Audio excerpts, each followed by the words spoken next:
আসসালামু আলাইকুম। মুক্তিযুদ্ধের চেতনা টিভিতে আপনাদের স্বাগতম। সাথে আছি আমি শ্রাবণী আক্তার। এখন দেখবেন বিস্তারিত। রাতের আধারে সীমান্ত খুলে দিল বিএসএফ, 14 ভারতীয়কে ঠেলে দিল বাংলাদেশে। চুয়াডাঙ্গা প্রতিনিধি বায়েজিদ জোয়ারদার। রাতের আধারে সীমান্ত মানবাধিকার লঙ্ঘন, ভারতীয় মুসলিম পরিবার ভুক্তভোগীরা প্রকাশ্য।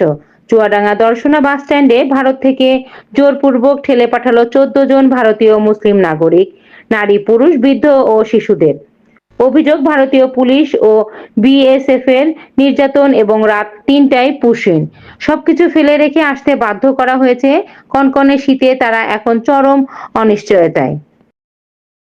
তো বাবার কাছে শোনেননি কখনো যে কোন জেলায় বাড়ি? না, আমি ছোটা বাচ্চা, কোন থানায় বাড়ি? মনে করেন ছোটা বাচ্চা, আমি একমত লড়াই নোয়াখালী, কুমিল্লা, না, বাবা বিশেষক দেখিনি।